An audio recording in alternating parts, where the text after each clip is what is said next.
Assalamualaikum warahmatullahi wabarakatuh. Halo semuanya, kenalin nama saya Tobi dengan NIM 3 2024 02058 dari Prodi Manajemen Informatika, jurusan Manajemen Informatika Politeknik Negeri Sambas. Nah, video ini itu dibuat yaitu untuk memenuhi tugas mata kuliah, tugas UTS dari mata kuliah pemrograman berorientasi objek, yang mana tugasnya yaitu membuat sebuah aplikasi yang pastinya berbasis dari PBO. Nah, aplikasi yang saya buat di UTS kali ini itu saya namai dengan Sipling. Nah, Sipling itu sistem pelaporan masalah lingkungan. Nah, aplikasi ini itu digunakan untuk melaporkan terkait dengan masalah-masalah lingkungan yang terjadi.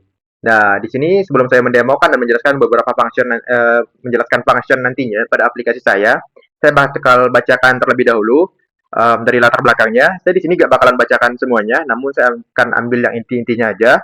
Nah, di sini perkembangan teknologi informasi mendorong instansi pemerintah untuk meningkatkan kualitas pelayanan publik, termasuk dalam pengelolaan masalah lingkungan. Namun, sistem pelaporan yang masih dilakukan secara manual atau kurang terintegrasi sering menimbulkan berbagai kendala, seperti keterlambatan penyampaian laporan, kesalahan pengolahan data, serta rendahnya efisiensi dalam penanganan masalah. Kondisi ini itu berdampak pada lambatnya respon instansi terkait, itu dalam menindaklanjuti permasalahan lingkungan.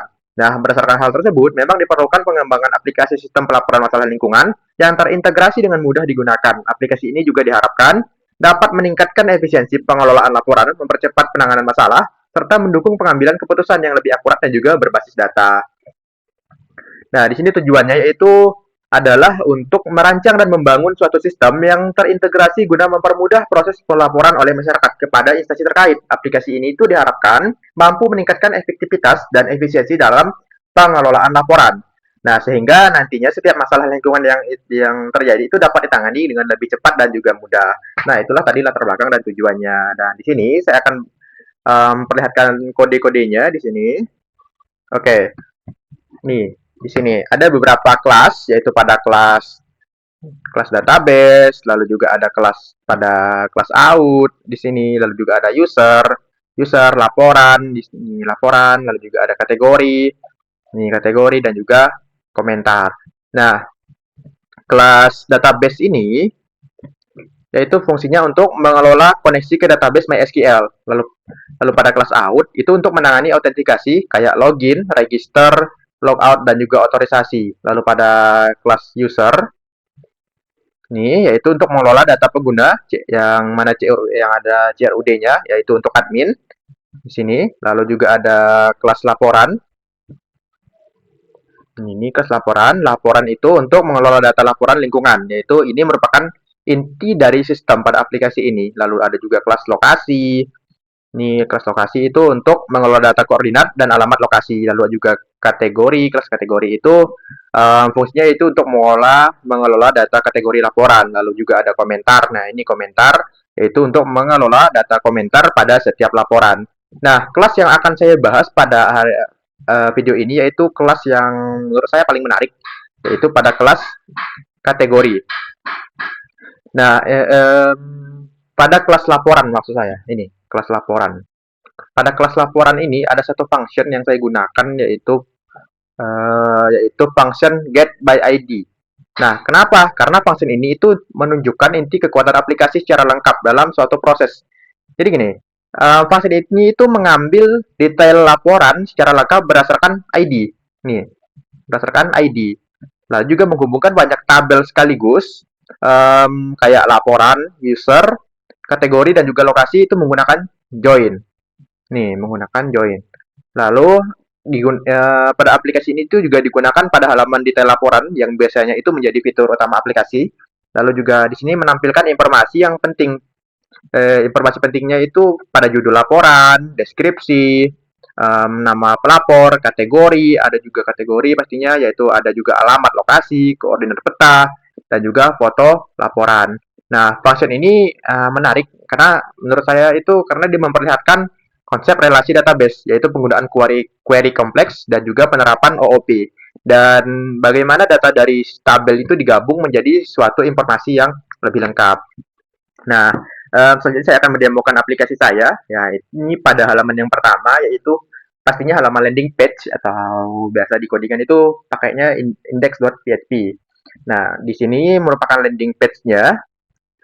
Nah, di sini ada fitur. Nah, fitur-fitur apa saja sih yang saya gunakan? Itu ada sistem autentikasi, manajemen user, pencarian data, upload dan zoom foto, mapping lokasi, saya menggunakan leaflet, lalu juga komentar laporan, lalu ada statistik yang mana dalamnya itu ada grafik, lalu ada juga cetak laporan nih, nah, lalu ada juga QR code-nya.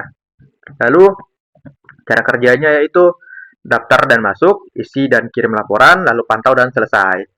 Nah, di sini ada beberapa yang bisa kita laporkan, yaitu mulai dari sampah hingga karhutla, yaitu kebakaran hutan dan lahan. Nah, di sini kita akan lihat di daftar seperti ini tampilannya. Tapi karena saya sudah punya akun, saya akan langsung saja login di sini. Nah, ini merupakan halaman loginnya. Kita akan coba masuk terlebih dahulu untuk membuat laporan, yaitu login sebagai user. Nah, kita akan login sebagai user. Misalnya di sini saya login sebagai akun yang udah saya daftarkan dengan passwordnya. Nih, nah ini merupakan halaman dari dashboard user, teman-teman. Ini dashboard yang sudah saya buat untuk user, yaitu ada laporan saya dan juga buat laporan baru. Nah, di sini saya akan langsung untuk membuat laporan.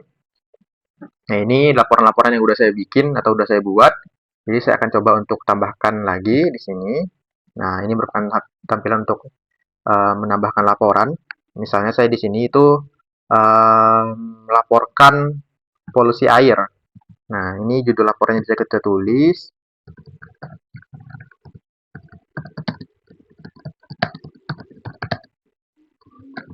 Semakin mengkhawatirkan. Nah, ini. Lalu deskripsinya misalnya kondisi air yang semakin memburuk. Lalu di sini kita bisa lampirkan foto. Kita coba klik. Nah, kita cari foto ini. Maka fotonya akan muncul langsung di sini. Nah, kita juga bisa menandai nih di mana letak atau lokasinya sedang terjadi polusi air. Misalnya kita tandai di dalam Bugis sini.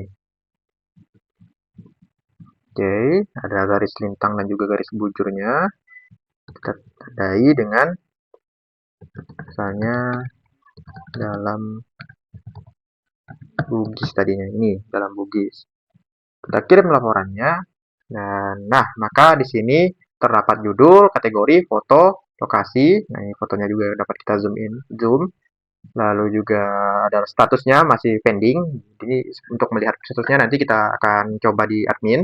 Ini juga ada QR code. Lalu ada juga edit dan hapus gitu. Kita bisa ngedit di sini. Nah, sekarang kita akan coba untuk login sebagai admin untuk melihat laporannya. Nah, ini merupakan dashboard dari admin. Dashboard dari tampilan admin. Ada total user, ada total laporan, laporan selesai. Nah, kita akan coba untuk mengelola laporannya di sini. Nah, ini laporan yang baru tadi kita bikin nih, polusi air semakin memburuk. Nah, kita bisa lihat fotonya, kita bisa zoom in, zoom out juga bisa. Lalu juga ada QR code di sini yang dapat kita gunakan. Nah, ini QR code yang dapat menampilkan nantinya informasi-informasi terkait dengan laporan yang sudah kita buat di sini. Oke, di sini kita coba tombol cari. Misalnya kita cari polusi. Nah, ini polusi ini ada dua. Jadi laporannya itu berdasarkan judul laporannya gitu. Nah, ini prosesnya kita bisa kalau statusnya masih pending, kita bisa klik proses, maka statusnya akan berubah menjadi proses. Kalau kita klik selesai, maka prosesnya juga akan berubah menjadi selesai. Dan kita di sini juga pastinya bisa menghapus. Misalnya kita hapus dan di sini laporan yang baru saja kita buat tadi, kita hapus ya akan hilang seperti ini dan nggak ada lagi prosesnya tadi. Dan kita bisa juga cetak di sini. Kita bisa pilih mau landscape apa portrait. Jadi kita pilih landscape aja biar tampilannya lebih luas gitu. Bisa kita print juga di sini. Nah, ini kita akan langsung diarahkan ke halaman. Saya akan simpan di sini saja. Saya akan namai dengan print, save. Saya akan coba cek pada filenya. Ini ada print yang tadi baru kita buat. Nah, bentuknya itu, nah seperti ini. Jadi laporannya berhasil kita cetak. Lalu pada halaman admin, kita bisa kembali. Kita juga bisa melihat kelola laporan. Di sini yang tadinya sudah kita lakukan. Lalu ada kelola user juga di sini. Ada beberapa user yang sudah mendaftar gitu kan. Lalu juga di sini kita bisa lihat statistik di sini. Ini statistiknya gitu. ada distribusi status laporan, kita juga bisa lihat data-datanya, lalu juga tren aktivitasnya, ini ada total laporan, ada laporan yang selesai itu berapa, menunggu berapa, totalnya berapa pada perbandingan volume data, selesai yang berapa, lalu menunggunya berapa, lalu laporan yang selesai berapa, lalu juga menunggunya itu ada berapa gitu. Nah, itu pada halaman grafik. Nah, pada data lokasi, ini merupakan sebaran dari lokasi-lokasi pelapor gitu. Nah, kita bisa lihat di sini ada di Singkawang, ada di ini di Pelempaan, ini di Jawai, lalu juga di sini Singkawang, nah, di Mempawah juga ada gitu kan. Nah, di ini di Pontianak ada dua nih. Nah, ada dua pelapor. Oke, itulah tadi teman-teman video demo yang dapat saya jelaskan. Terima kasih yang sudah menonton. Mohon maaf apabila terjadi kesalahan. Terima kasih sekali lagi. Saya Iri dengan wassalamualaikum warahmatullahi wabarakatuh.